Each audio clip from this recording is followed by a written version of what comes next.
You're listening to Multifamily with Moseley. On today's episode, we're joined by Nick Hiner, Chief Estimator at Moseley Multi-Family, to discuss how to build your project budget. Let's listen in with our host, Todd Spitalny. Welcome to Multifamily by Moseley, the podcast featuring Moseley Multi-Family, talking about the challenges that we see in the marketplace. First, I want to welcome Nick Hiner, our lead estimator, to the podcast. I'm your host, Todd Spitalny, Director of Sales for here at Moseley. Nick, let's start it off with, how did you get into the industry? It's a great question. So, back in 2017, I got the opportunity to come work for this company.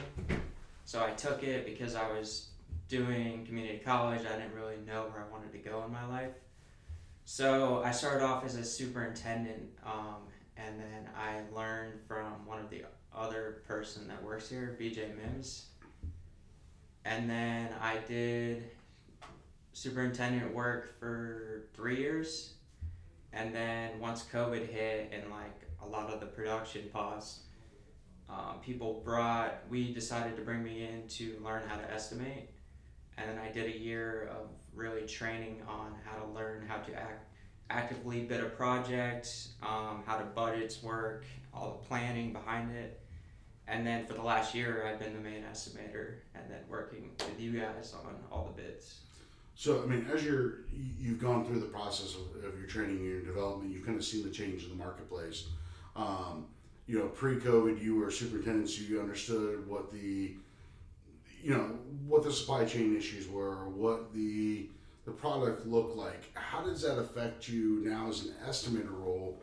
How does that actually, what's the biggest challenge since COVID? What's the change? Biggest challenge, really two things. How expensive materials have gotten over the past 2 years and how long it takes to get materials. We're seeing, obviously with inflation, that's affecting, supply chains, affecting the banks. As you're talking about that, you're seeing price increases. How much of an increase have we seen over the last 3 years in the same products? Well, here's a good one, the flooring. Just in the last 2 years, we received at least 8 increases. Now, is that from one vendor, or is that from overall? That's specifically just one vendor, but we still have seen multiple increases across all our flooring vendors. And that's, and I think some of that leading indicator, and correct me if I'm wrong, is, we've got the fuel surcharges that are coming as increased gas prices, the cost of petroleum in order to produce the flooring. I don't know if you remember, but the ports, people don't really realize that's a huge impact on our industry. 100%, that increase in cost just to bring the material in. We had boats sitting out in the harbor for 3, 4, 5 months at a time after being on a boat for 3, 4 months. I know that one of the things that, one conversation I had with a customer that was importing their own flooring, they said they had a $20,000 bill for a port fee. That's an unaccounted cost. I don't know how you make up for that.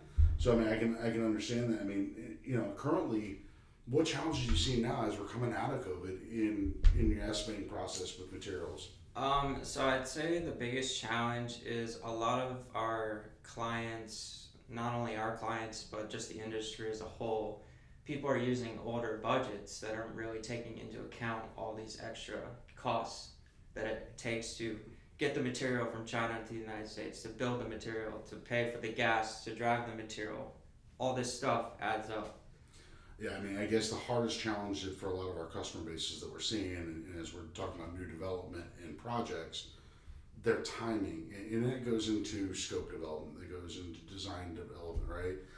As we talk about this stuff, it's their timing expectations has got to be an issue because, we're coming to the end of Q3 right now, but, moving into Q4, there have been now projects to start next year. Well, they don't know the expectations of what the price increases are going to be, and I imagine that's causing some significant stress.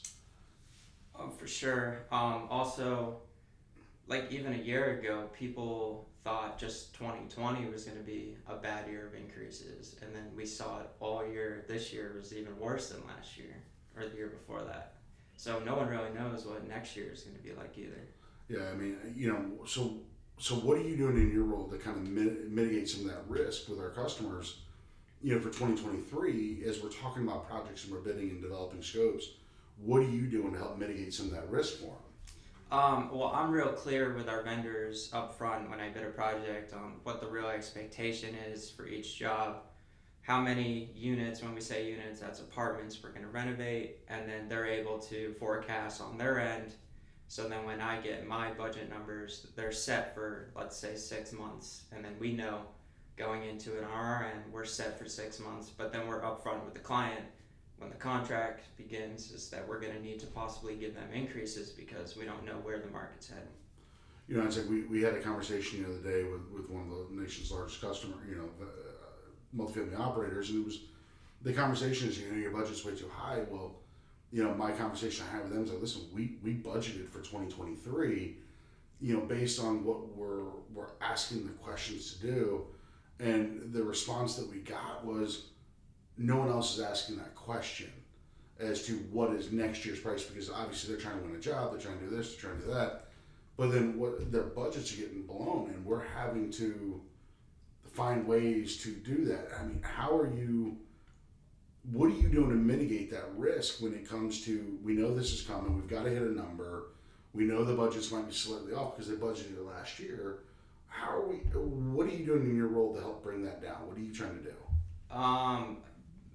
Negotiate the leverage of amount of supplies a vendor can get purchased from us as a whole.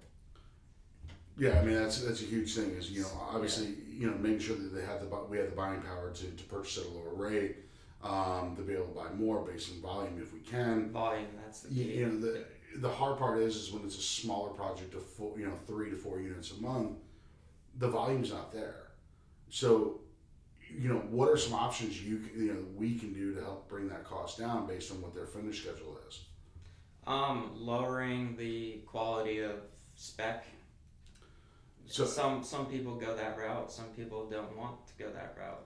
Yeah, I mean, obviously you can always put an inferior product in to lower the cost. I mean, the question really comes in is, and that we keep seeing on a daily basis is, we use a term called value engineering. Is there a similar product that's equal quality that we want to be able to put in that we can get lower or it's more readily available?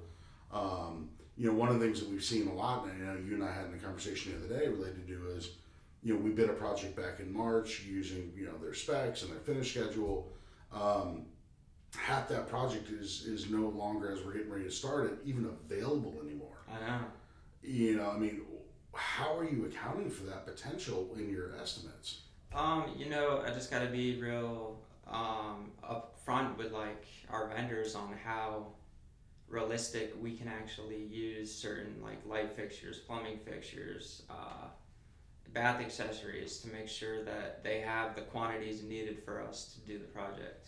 And then if they don't, then we have to have a conversation with the client. We have to change the selection so that they can actually do the renovation. I mean, I know that one of the things that we've talked about in the past, and I know that you're doing, and you're just not mentioning it, is as we're going through that estimating process, we're already identifying the alternates potential and getting pre-approvals on potential alternates to what their spec is while getting this close, right? I think that one of the things that's done to our customers and our partners is very simple. We've got to be more flexible in how we approach those finish schedules. Knowing that this product may not be available today that wasn't 6 months ago. Yeah, so that's a good point. So what we have been doing is when we give our bids, our customers, we're giving them 2 options for each whatever material is selected, because we already know that 5 months from now we might not be able to get that. So we're already up front and they're already approving a second option. Right. And then the same thing goes when we know that there's a potential change in price point, or a deletion or discontinuation. Appliances are a massive issue for all of us in the marketplace. Unfortunately during COVID, they had this. All of our customers were buying as much as they could, but nothing was being produced because parts couldn't get over to wherever they're being assembled. And now they're running out. They're either stopping production on one to create the other. We get it. or they're deleting it. Yeah, that's a good point. The appliances, before COVID, people were real specific on brands. As we've learned and went through COVID, it's just they need a set of appliances at this point. It's difficult because in my experience, coming from my background with cabinets and appliances in the background, I've never seen in 20 years this type of volatility with product selections. Yeah, I mean, speaking of cabinets, we have a project in Maryland that's about to kick off, and we went into it with a cabinet spec that's already 7 weeks lead time, and that's an issue with our client. Yeah, it went from 3-week lead time to 7-week, and now it's actually going to be 10 because the material couldn't get brought over from overseas because it's a foil material. Yep. Getting brought in, and now they're going to be further reduced. We've got to change the cabinet spec again for the entire project as we're kicking it off. Yep. And then we'll have to switch back. And they already have approved it, but we knew it was probably coming, so. Yeah, it's just difficult. I don't know how. In this project development, it's got to be difficult for our partners because they spend so much time in development, so much time in research as to what works for both the portfolio, for the comps, the neighborhood, the building, only to have the supply chain tell you, no, you can't have that. Yeah. Let's make that change. Yeah, it's a great point. Also, with the budgets, let's go back to that. We had a huge job that we gave a bid for, and then our client turned out to under budget it by nearly $2 million. How often does that happen? As big as that, I haven't seen that much, but we're seeing under budgets very often. What's causing that? What's driving that under budgeting? What's causing that? I would phrase it as not really living in the past, but just expectation on the past. So they're working off that pre-development process, which could be 2-3 years down the road, and the expectation, and because every one of our partners goes through the same exercise of estimating their own project out, they're using models based on guesstimates of what increases could be. A lot of guessing. I mean, granted, no one could have expected that from the end of 2020 to today, glass pricings would have gone up 40%. Yeah. We've seen an increase in carpet of almost 50%. It's crazy. On our certain lines. I mean, I don't know how they're doing this, but we're one of the things I know that you and I have talked about is how do we get involved earlier in the process? Yeah. Also, we're forgetting a big one: the countertops too. Yeah, depending on where they're coming from, if it's coming from overseas, we also have the tariffs that affected that. Everyone's hoping that the market correction is going to take over. It hasn't happened. A level 1 stone that used to be $28 a square foot. Yeah, I was just going to get into that. Like the industry knows what levels cost range was, and now because of all the changes in the past 2 years, that is not even accurate anymore. No, and you've got certain vendors, you've got certain manufacturers that have moved a lot of their manufacturing back to the U.S., which is great, in order to reduce some of those overseas costs, that shipping costs, which is great, which is helping the market kind of stay a little bit stabilized. But some of the products you can't stabilize. You're right. Quartz right now, thank goodness, Doll Tile and some of the other guys move their manufacturing back to the U.S. so that way they're producing it here. We're able to kind of hold serve a little bit with our standard price increases, but some of these granites that are getting brought in that are coming from China, the delay, the material shortages, the cost increases, the cost of shipping it to the job site, the fabricators, the cost to cut it. It's all skyrocketed. The cost of labor. Yeah, and not only just the budgeting standpoint, the actual productivity. Like it takes double the amount of time to start a project up so we can get the materials in. Yeah, we used to be able to start a project in under 20 days. Now we're 45, 60 day starts. And we make that clear with our clients up front now, like realistically now, like we need 60 days to start the project. And it's hard because that's rent loss that they're having to experience on the front. So this is kind of what, I keep talking to you about is how in the sales team, how do we get in earlier?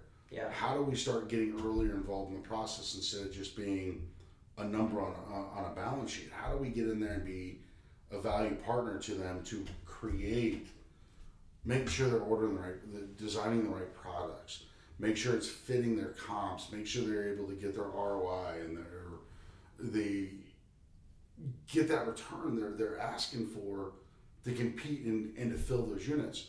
And then the housing market obviously has kind of made that change too. Oh, yeah. Because it's certain markets that the vacancy rate's at an all-time high, and owners coming through COVID when they weren't getting a lot of their rents, as they all know.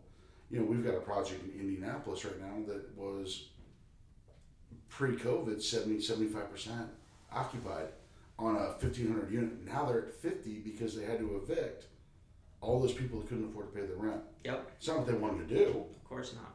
They want their units filled. They want people that can pay their rent. They want people who want to live in the units. But it's just difficult. We're seeing that all over the place. So it's trying to account for that and trying to help customers build that budget based on what their goals are. I can tell you, like, one of the first questions we ask our partners is, what is your goal? Yes. What's your goal? Are you looking to maintain a project? Are you looking to increase, net asset value? Are you looking just to create return on investment to pay for the renovation? Are you looking to sell? Or, we ask these questions because it helps us develop that budget and that scope of work and development. Yeah. And when we do come up with their budgets right now, we're making realistic budgets. Like, we're not going to come 6 months into it and have to back out or tell them we need an extra certain amount of money, because we've already set ourselves up with the market right now. Right.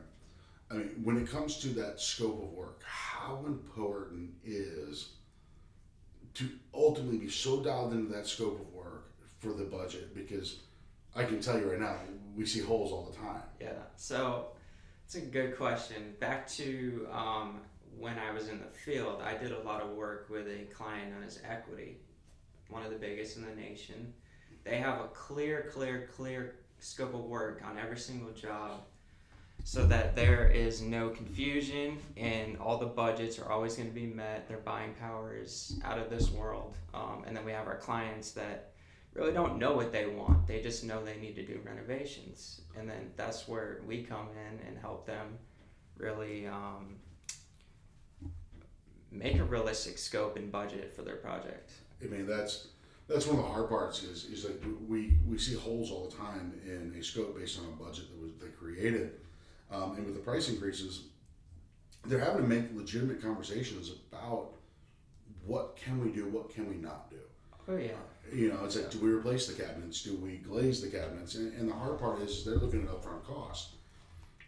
I know that we have discussions quite a bit with both our partners and internally about making sure that we are looking at 3 years, 4 years down the road of what we're putting in, what we're doing, the scope of work we're doing, in order to reduce that middle cost of when that first resident moves out, that amount of work that has to be done in between the two. Yep. Right?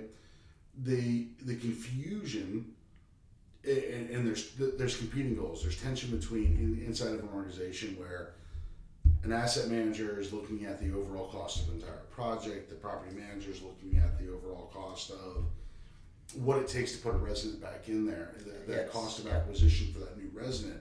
And then you got the owners who are, they may have a different goal entirely, whether it's to create a greater home, whatever it may be. There's 1,000 different, things that they're looking to do, but all of them have tension between that conversation. So when there's a hole in the scope, we see it a lot.